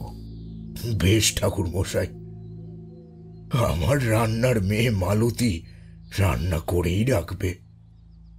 ঘুরে আসুন গ্রামটা, দেখুন যদি আপনার আগমনের ফলে আমাদের ভয় কিছু কমে। তাহলে আজন্ম আমি গ্রাম প্রধান হিসেবে ঋণী থাকব। আমি কথা না বাড়িয়ে ওখান থেকে বেরিয়ে পড়লাম। দিনের আলোতে গ্রামখানা দেখতে দিব্যি সুন্দর মনে হচ্ছে। তোমরা তো জানোই আমি জন্মলগ্ন থেকেই গ্রামের মানুষ। সার দিয়ে গরুর দল চলে যাচ্ছে। একটা ছেলে দেখলাম আমার পাশ দিয়ে হেঁটে যাচ্ছে। সে আমার কাছে নিজে থেকে এসে আলাপ জমালো। আমাকে এসে বলল, আপনি তারানাথ তান্ত্রিক? শুনলাম আপনি গ্রাম প্রধানের বাড়িতে উঠেছেন। হ্যাঁ, ঠিক তাই। কিন্তু তোমার নাম কি ভাই? আগে আমার নাম হাবুল। আসলে আমি আপনাকে একটা কথা বলতে চাই, ওই দিঘি সংক্রান্ত। ওই দিঘিতে আমার একটা ভয়ঙ্কর অভিজ্ঞতা হয়েছে ঠাকুর মশাই। বলতে পারেন আমি প্রাণ নিয়ে অনেক কষ্টে ফিরে এসেছি। তবু ওই জের কাটিয়ে উঠতে আমার অনেকদিন সময় লেগে গেছিল। কি হয়েছিল তোমার সাথে? চলো চৌধুরীদের পুকুরে যেতে যেতে কথাটা শুনি। ঠাকুর মশাই, আমার বাবা জেলে, মাছ ধরেই আমাদের জীবিকা নির্বাহ হয়। ওই জন্যই আমি গিয়েছিলাম আমার এক সহচর বনমালীর সাথে মাছ ধরার জন্য। আমরা রাতের দিকে মাছ ধরি, কেউ থাকে না, সব কিছু ঠিক। শুধু শুনলাম যে বনমালী পাশের গ্রামে তার এক পরিচিতর বাড়িতে গিয়েছে, আর বলা বাহুল্য যে সে ওই দিন ফিরবে না। আমি নিজেও ভেবেছিলাম তাহলে আর মাছ ধরতে পারবো না। কিন্তু সন্ধ্যার দিকে আমার কানে ভেসে উঠল একটা ডাক। হরেন্দা, ও হরেন্দা, যাবে না মাছ ধরতে? চলো, অনেক দেরি হয়ে গিয়েছে যে। আমি তখন তন্দ্রায় অভিভূত ছিলাম, তাই বার তিনেক যখন সে আমার নাম ধরে ডাকলো, তখন আমার মনে হলো, আরে এটা তো স্পষ্ট বনমালীর গলা। সেইখানে কি করে এলো? এই তো একটু আগেই আমি গিয়েছিলাম তার বাড়িতে। তার মা তাহলে কি আমাকে মিথ্যে কথা বলল? কিন্তু কই, আমাকে তো উনি এমন ভুজুং ভাজুং বলেন না। তাহলে আমি দেখলাম সে দাঁড়িয়ে আছে একটা পেয়ারা গাছের নিচে। পরনে তার কিছুই নেই, শুধু একটা খাটো ধুতি ছাড়া। আমি জিজ্ঞাসা করলাম, এই বনমালী, তুই তো পাশের গ্রামে গিয়েছিলি, তাহলে এইখানে এলি কখন? আর তোর তো আজকে আসার কথা ছিল না। তাহলে? এই তো আমি এইমাত্র ফিরেছি। আমার আর ওখানে থাকার ইচ্ছে ছিল না, তাই জন্যই পায়ে হেঁটে ফিরে এলাম। তা এখন চলো, শুনলাম দিঘিতে অনেক মাছ খেলে বেড়াচ্ছে, ওখানে গিয়ে মাছ ধরতে হবে না? পরের পুকুরে মাছ ধরছি, এমন সময় যদি ধরা পড়ে যায় তাহলে কিন্তু আমাদের পরিকল্পনাটাই একেবারে নষ্ট হয়ে যাবে। আমি কিছুই না বলে বনমালীর সঙ্গে চলতে শুরু করলাম। সে আমাকে চেনা পথ দিয়ে না নিয়ে গিয়ে সোজা অন্য পথে নিয়ে যাচ্ছিল, যেখানে মানুষজন খুব একটা চলে না। আমি তাকে জিজ্ঞাসা করলাম, এই বনমালী, তুই আমাকে কোন পথ দিয়ে নিয়ে যাচ্ছিস? আর তোর গা থেকে এমন আষ্টে গন্ধ বেরোচ্ছে কেন ভাই? তুই কি মাছ ধরা আমার আগে থেকেই শুরু করে দিয়ে তারপর আমাকে খবর দিয়েছিস? সে আমার কথার উত্তরে বলল, দাদা, এই পথটা আজকেই আমি আবিষ্কার করলাম। এই পথে ওই দিঘিটার কাছে যাওয়া অনেক সুবিধার, তুমি কিচ্ছু ভেবো না। আমি তোমাকে ঠিক পথ দেখিয়ে নিয়ে যাচ্ছি, কিন্তু আলোটা নিভিয়ে দাও। আলো থাকলে কেউ দেখে ফেলবে। তখন ঠাকুরমশাই কৃষ্ণপক্ষ চলছে, আর সেই সাথেই ওই দিন মেঘ ঘনিয়ে এসেছিল, ফলে চাঁদটা নিজেকে মেঘের মধ্যে আড়াল করেছিল। আমি বনমালীর সাথে দাঁড়ালাম একটা গাছের নিচে। কিন্তু কি আশ্চর্য লাগলো, চৌধুরীদের পুকুরে এই সময় বেশ জমজমাট থাকে, কিন্তু এইখানে তেমনটা কিচ্ছু নেই। আমাদের সাথে আরো কিছু গরিব জেলে মাছ ধরতে আসে, কিন্তু এইখানে মানুষজনের চিহ্ন মাত্র নেই। মস্ত দিঘির আনাচে কানাচে ঘুটঘুট করছে অন্ধকার, আর তার সামনেই দাঁড়িয়ে আছে বনমালী। আমি মাছ ধরার প্রস্তুতি করছিলাম, কিন্তু ওই সময় জলের মধ্যে আলোড়ন সৃষ্টি হলো, আর ওই জলের ভিতর থেকে কার যেন হুঙ্কার ভেসে এলো। ঠাকুরমশাই, এইবার আমার মনে হলো বনমালী যেন আমার দিকে তাকিয়েছে পিছন দিকে মুখ করে। সে আমাকে হাতছানি দিয়ে ডাকতে শুরু করলো, আর আমি মন্ত্রমুগ্ধের মতো ওই দিঘির কালো জলে অল্প অল্প করে ডুবতে শুরু করলাম। বুক থেকে গলা, আর গলা থেকে যখন নামতে শুরু করেছি, তখন একটা খিলখিলে হাসি শুনেই আমার ঘোর কেটে গেল। আমি দেখলাম আমার সামনে দাঁড়িয়ে থাকা ওই লোকটা একটা আস্ত কঙ্কাল। সেই আমাকে নিজের জাদু বলে ওই দিঘির জলে ডুবিয়ে মারার চেষ্টা করছে।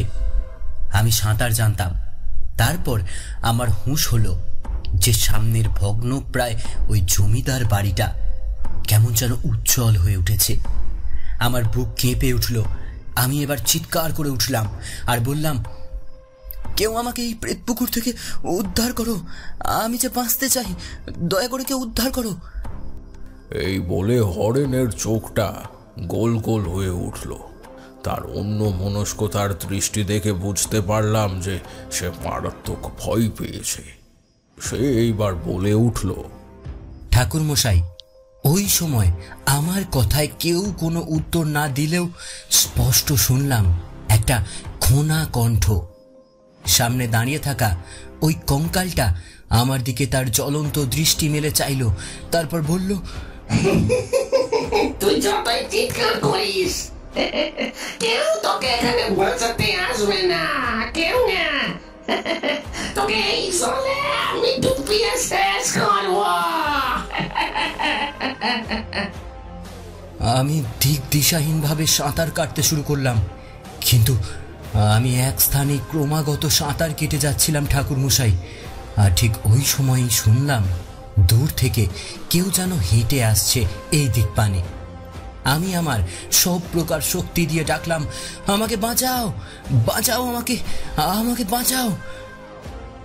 ওই ব্যক্তি আমার দিকে এগিয়ে এলো।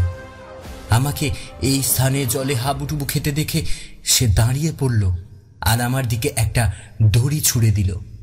অনেক কষ্টে ওই দড়ির সহযোগিতায় আমি উঠলাম পাড়ে, কিন্তু পাড়ে ওঠা মাত্রই আমার দিকে ধেয়ে এলো একটা দমকা ঠান্ডা বাতাসের ঝাপটা। আমি দাঁত কপাটে লেগে ওইখানে মূর্ছা গেলাম। তারপর আমার আর কিছুই মনে নেই। আচ্ছা, এইবার বুঝলাম তাহলে তোমার সাথে ওই রকম কেন হয়েছিল। আসলে তুমি ওই দিঘির কাছে গিয়ে ওই কথা ভাবছিলে যে বনমালী তোমার সাথে মাছ ধরতে গেলে ভালো হতো, আর তোমার কথা শুনতে পাই ওই দিঘির মধ্যে থাকা ওই প্রেত সেই দল ভারী করার জন্য তোমার কাছে এসেছিল আর তোমাকে ডুবিয়ে মারতে চাইলো। আর তুমি যাকে ওই দিন দেখেছিলে সে নিশ্চয়ই পুরুত মশাই। আমি হরিবাবুর কাছ থেকে সব শুনেছি, আর শুনে বুঝেছি যে তিনি মায়ের পুজো অর্চনা করে বেশ রাত্রি করেই নিজের বাড়ি ফেরে। রাত্রে ফেরার সময় তিনি তোমার এই কাতর ধ্বনি শুনতে পান, আর ওই শুনেই সে কাছে এগিয়ে এসে তার কাছে থাকা ওই দড়িটাই পুকুরের মন্ত্র পড়ে নেন। ফলেই তুমি তখনকার মতো প্রাণে বেঁচে যাও। হইলে তুমি ওই পুকুরেই প্রাণ দিতে, সদন ডুবুরের মতো। কিন্তু ঠাকুরমশাই, এইবার তো আমাদের বাঁচান, না হলে যে ওই জলের মধ্যে থাকা প্রেতের হাতেই সমস্ত গ্রামটা উজাড় হয়ে যাবে। শুধু আমিই নই, ওই পথ দিয়ে আসা সমস্ত মানুষকেই ওই প্রেতরা বলেছে একই কথা। প্রতি রাতেই ওইখান দিয়ে যেই আসে তারাই দেখে যে দিঘির ওই জলা জঙ্গলের মতো অংশে যেখানে একটা ঘরের কাঠামো মতো দাঁড়িয়ে আছে, শুধু ওইটা দাউ দাউ করে জ্বলছে, আর ওইখান থেকে শোনা যাচ্ছে পরিত্রাহী আর্তনাদ। একদিন আমি রাতের বেলা ফিরছি, সেই সময় ওইখান থেকে শুনলাম একটি মেয়ে কণ্ঠ, ওগো পথিক, আমরা যে আগুনে পুড়ে মারা যাচ্ছি, আমার এই কোলের সন্তানকে তুমি নিয়ে যাও, নিয়ে যাও। আপনি বললে বিশ্বাস করবেন না, এই কথা এতই জীবন্ত মনে হয়েছিল যে আমি ওইদিকে ফিরে দেখলাম, কিন্তু কেউ নেই। আগুনের একটা আলো অবধি চোখে পড়েনি, শুধুই জলা দিঘির ধারে কাকে যেন উবু হয়ে বসে থাকতে দেখলাম। আর আর ঘুটঘুটে অন্ধকারে কিছু শেয়াল কেঁদে উঠল করুণ রবে। কথা বলতে বলতে আমরা দুইজনে চৌধুরীদের পুকুরে চলে এলাম, আর সেইখানে স্নান আর আমার গায়ত্রীর কাজ শেষ করে উঠে এলাম। আমার পাশেই হরিণ কিন্তু চলে গেল অন্য পথে, কিন্তু আমার কি মনে হলো সংকটটা আবার মাথা চাড়া দিয়ে উঠল, তাই আমি আবার নেমে গেলাম জলে। ক্রমাগত কথাগুলো বলে যাচ্ছিল তারানাথ। ওইদিকে শুনতে পারছিলাম বাইরে ঝড় ঝাপটার শব্দ। আমি উঠে গিয়ে দরজাটা বেশ ভালো করে বন্ধ করে দিলাম, আর বলাই বাহুল্য তারানাথকে জিজ্ঞেস করলাম, কিন্তু ঠাকুরমশাই, আপনি কেন চৌধুরীদের পুকুরে আবার নেমে গিয়েছিলেন? আর সেই দিনটাই কি ছিল হরিবাবুর ছেলের গ্রামে ফিরে আসার দিন? হ্যাঁ বিভূতি, আমি তন্ত্রে একটা গুপ্ত পদ্ধতি জানতাম। নেমে গেলাম সেই পুকুরের জলে, আর ওই জল থেকে এক আজলা জল তুলে সেইটা মুখের কাছে এনে একটা গুপ্ত মন্ত্র উচ্চারণ করলাম, আর ব্যাস তাতেই কাজ হলো। হাতের মধ্যে ধরে থাকা ওই জলটা ধীরে ধীরে রক্তবর্ণ ধারণ করলো, আর আমার বুঝতে সময় লাগলো না যে বিপদ উপস্থিত। আমি দ্রুত ওইখান থেকে স্নান সেরে বাইরের দিকে অপেক্ষা করতে লাগলাম। দিঘির কাছেই একটা বট গাছ ছিল। ওই গাছের গুড়ির মধ্যে ঠেস দিয়ে সমস্ত রাত্রি ধুনি জ্বালিয়ে কাটাবো বলেই মনস্থির করলাম। আমাকে হরিবাবু বহুবার আটকেছিলেন, বলেছিলেন, ঠাকুর মশাই, আপনি আমার ঘরেই থাকুন না। সন্ধ্যার অন্ধকারে ওইদিকে গিয়ে আপনার কোনো লাভ নেই।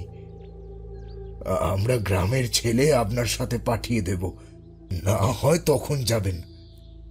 আমরা সাধু সন্ত মানুষ হরিবাবু, বহুবার বহু নির্জন পরিবেশে আমাদের থাকতে হয়। আপনি ওইসব নিয়ে কিছু ভাববেন না। আপনারা চলে আসবেন খানিক পরে। আমি এখন এইখানে একটু জপ ধ্যান করব, তাই বা আমার পক্ষে একা থাকাটাই দরকার, বুঝলেন তো। ওই বট গাছের নিচে আমি বসলাম হরিবাবুর বাসা থেকে ফিরে আসার সময়। বট গাছটা থেকে দিঘিটা বেশ ভালোভাবেই দেখা যায়। আমার সামনে জ্বলছিল একটা ধুনি, আর ওই ধুনির ধোঁয়া অনেকটা ওপরে উঠে গিয়েছিল।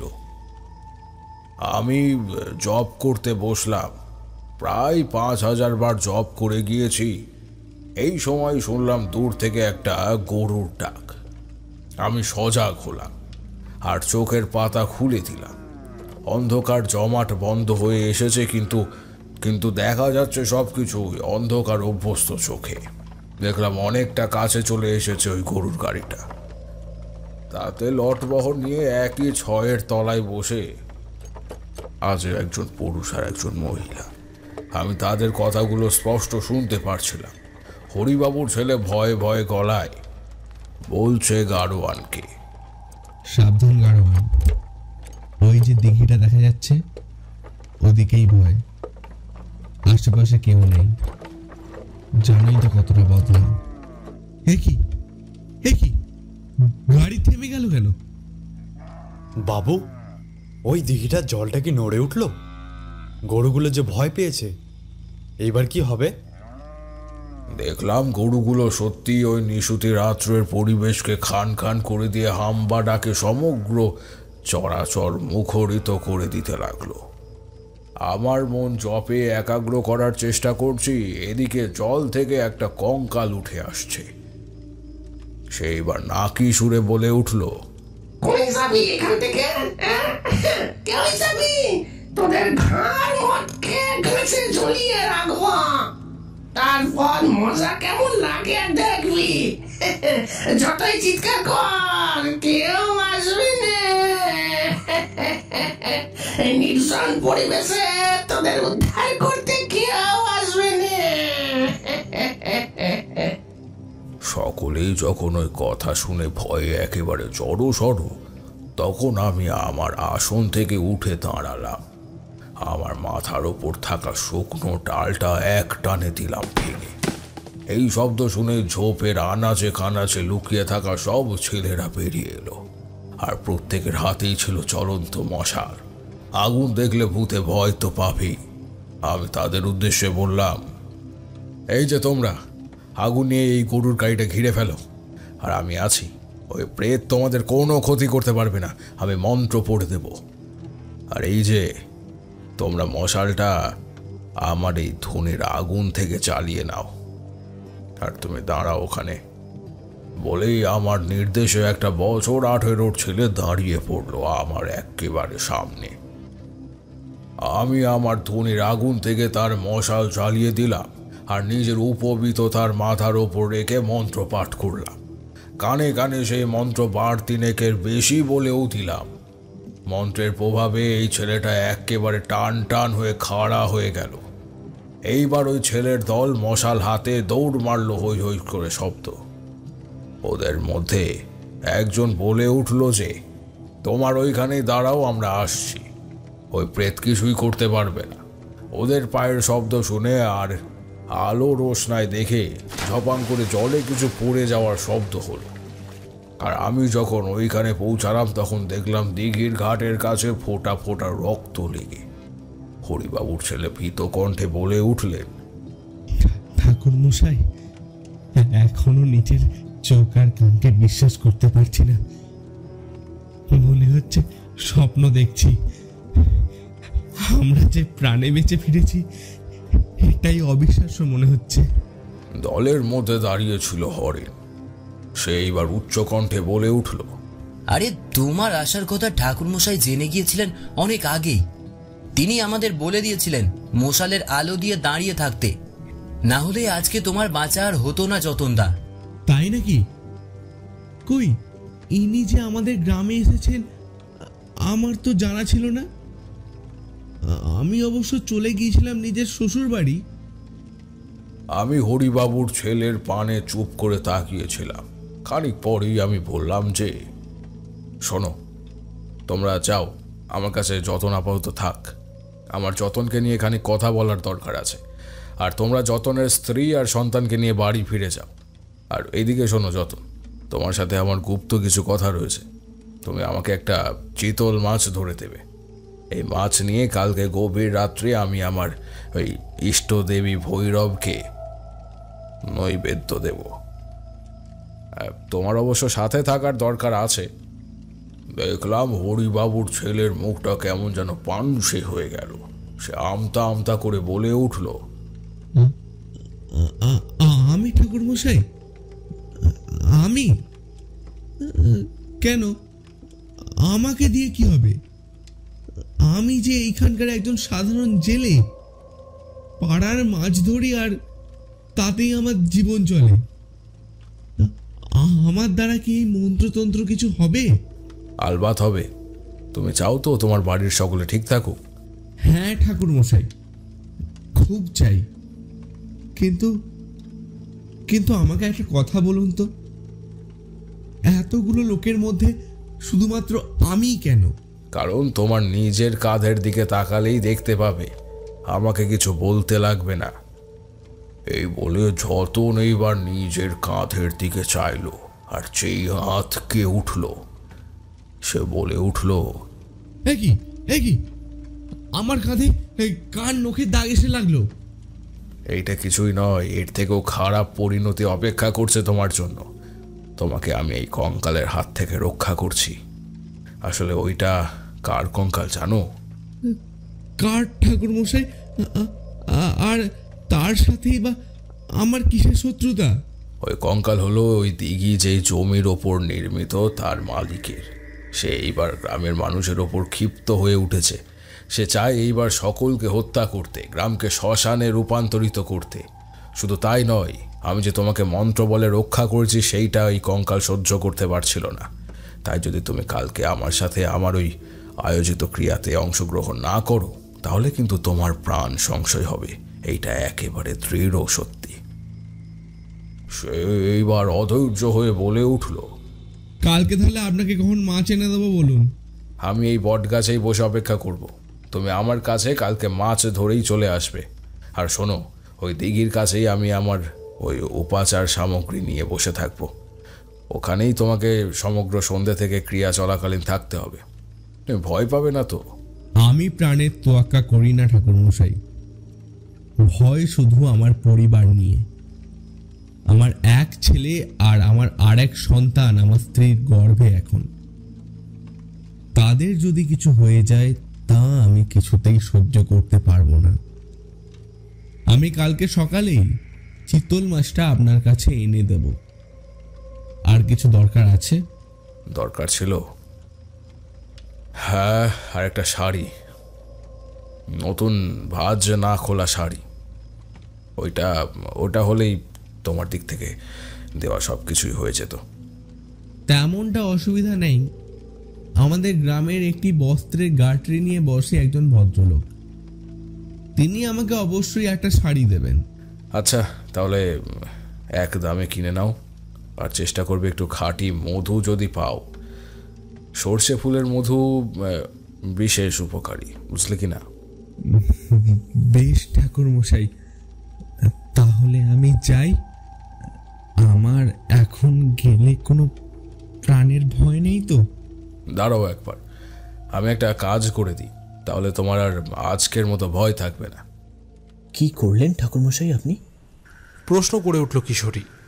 তারানাথের সিগারেট শেষ হয়ে গিয়েছিল, আর উনি গল্প বলার প্রতি এমনই মগ্ন ছিলেন যে দ্বিতীয় দফায় সিগারেট যে উনি ধরাবেন সেই কথা ওনার আর মনে ছিল না। কিশোরীর প্রশ্ন শুনে উনি বললেন, বলছি তার আগে একটা সিগারেট দাও দেখি। সিগারেট ধরিয়ে উনি আবার বলতে শুরু করলেন,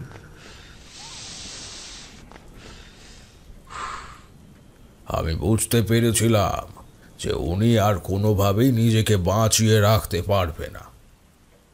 আমার যদি খানিক ভুল হয় তাহলেই সব শেষ।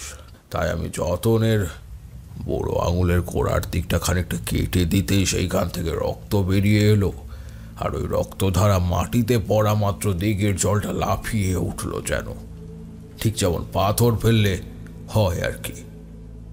জবটা সারা রাত্রি শেষ করেছি, প্রায় তখন থেকে ঘন্টা 3 আর আমার ওই দিন 52,000 জব যেই মাত্র শেষ হলো, শুনলাম আমার কানে কানে কেউ কথা বলছে খুব মৃদুভাবে।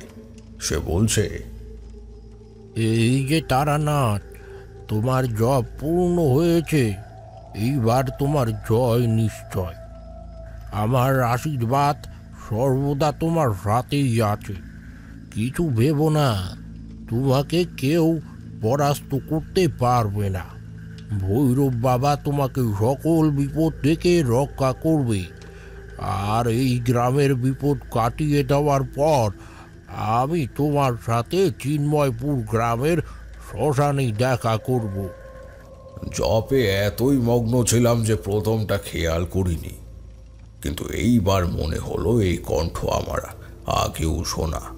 আমি চোখ খুলে দেখি যে আপনি ধনির আগুনটা বেশ ঠেলে উঠেছে, আর পাশাপাশি কোনো অশুভ ইঙ্গিত নেই, সব যেন শুভ। আমার মনে প্রশান্তির ভাব বিরাজ করছে। উঠে পড়লাম ওই দিন। তারপর অনেক রাত্রে গিয়েই আমি হরিবাবুর বাড়িতে এসে শুয়ে পড়লাম। কিন্তু রাত্রে আমি একটা ভয়ঙ্কর স্বপ্ন দেখলাম যে ওই দিঘি থেকে সেই কঙ্কালটা আমাকে শাসিয়ে বলছে, তুমি এই গ্রামবাসীকে কোনোদিন আমার কবল থেকে উদ্ধার করতে পারবি না, কোনোদিন নয়। তুই জানিস না তুই কার পাল্লায় পড়েছিস? এই দিঘিটা খনন করেছিল সেই জমিদার বাবু।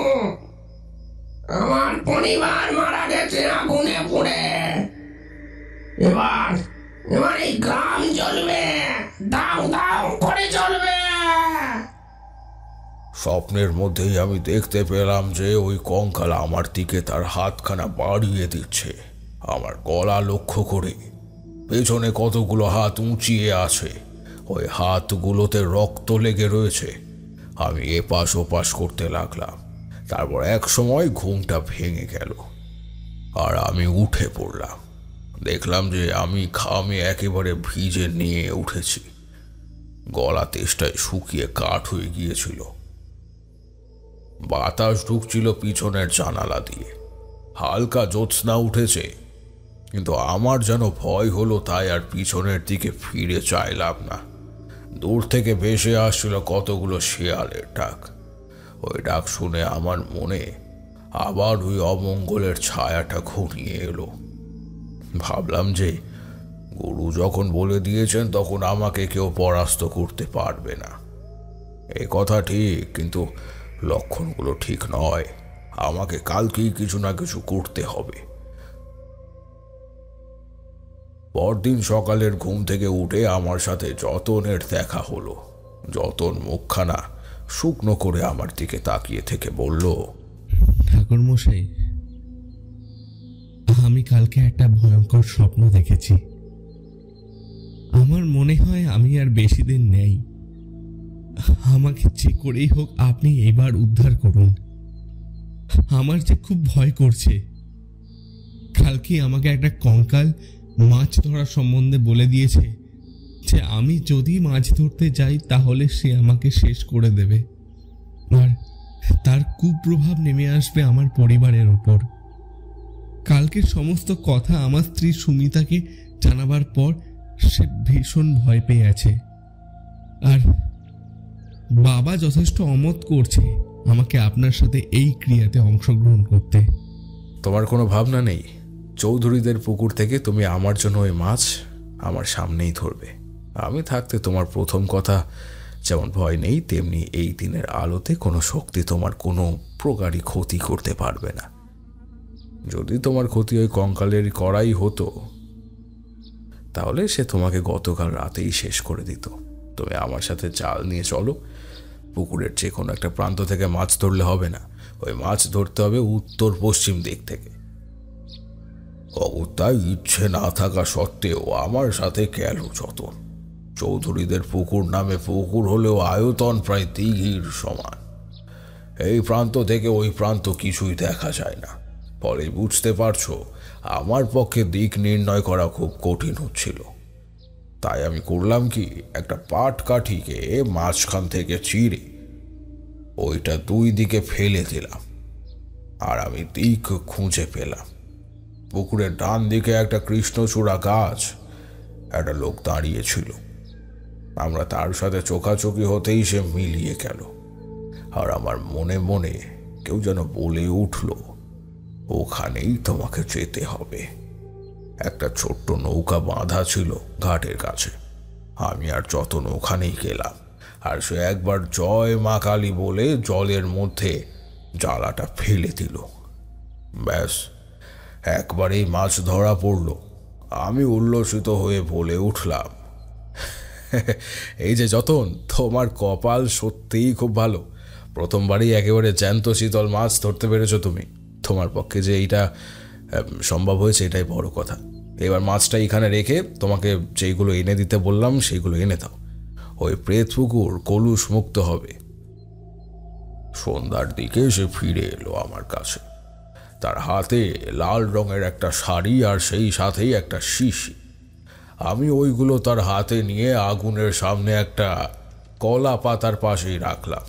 জিনিসগুলো হু হু করে বাতাস দিচ্ছিল।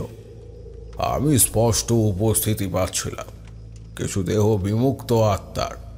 এইবার যে ওই আত্মাগুলো আমার কাজে বাধা দেবে সেইটা আমি খুব ভালোভাবেই জানি। আমি একটা মাটির সরাতে কিছুটা সর্ষে ফুলের মধু রাখলাম, আর একটা জবা ফুল দিয়ে আমার আশেপাশে ছড়িয়ে দিলাম। আর ছিটিয়ে দেওয়ার পরে আমি দিঘির জলে ওই ফুলটা নিক্ষেপ করলাম, একটা বীজ মন্ত্র পড়তে পড়তে। বললে বিশ্বাস করবে না, যেই না ওই ফুলটা ফেলেছি, কালো দিঘির জলে অমনি জলাটা ঢেউ খেলে উঠল। আমার নিজের চোখে বিশ্বাস হচ্ছিল না। জলের ভিতর থেকে ভেসে আসছিল কতগুলো মানুষের কণ্ঠস্বর। আমি এইবার ওই মাছ আর শাড়িটা আমার ইষ্টদেবী আর সেই সাথে ইষ্টদেবীর ভৈরবকে নিবেদন করলাম, আর ওই কঙ্কালকে ডাকতে শুরু করলাম।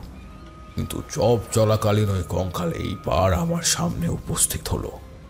সে আমাকে হুঙ্কার দিয়ে বলে উঠল, বন্ধ কর, বন্ধ কর, বন্ধ কর, এই ক্রিয়া বন্ধ কর, নইলে কিন্তু ঘাড় মটকে দেব।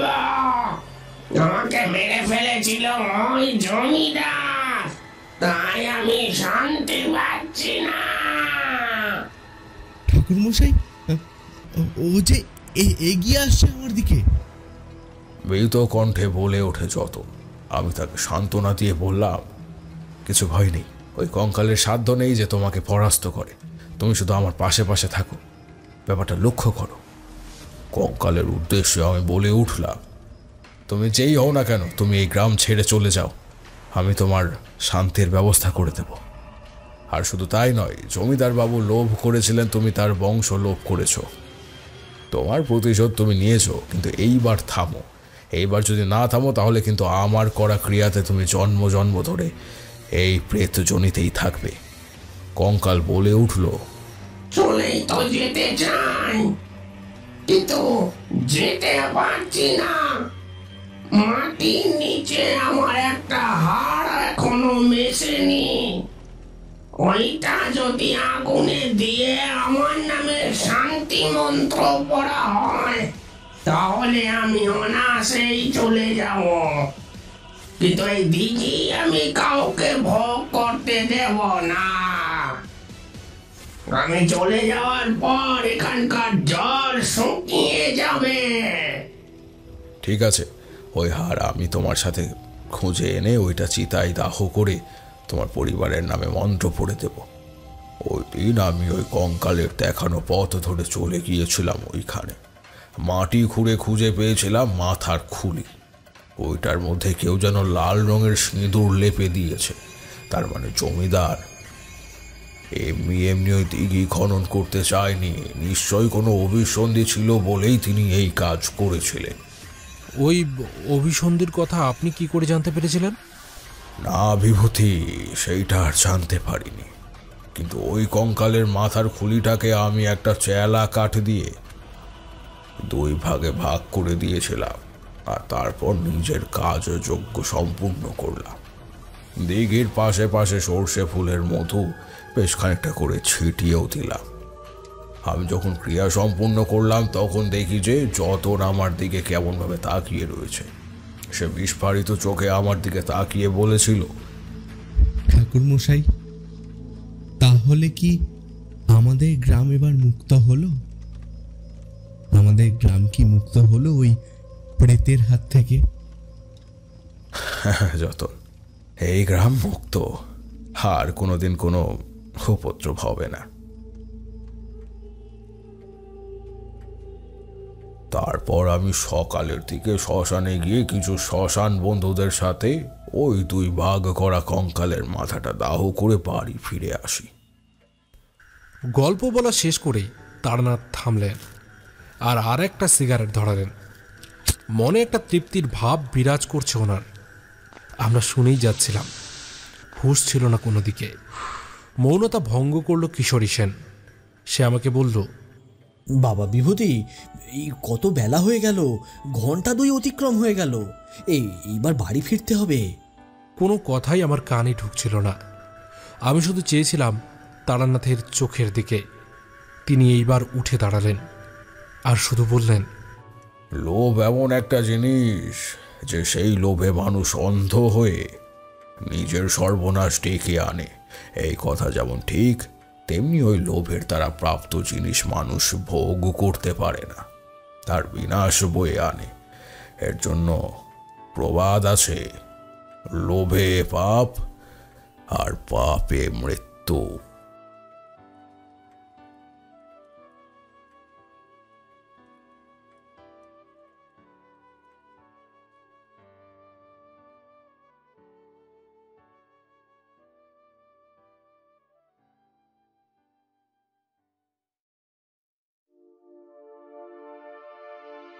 এতক্ষণ আপনারা শুনছিলেন লেখক অনিক চক্রবর্তীর কলমে তারানাথ তান্ত্রিক ও প্রেত পুকুরে সাবধান।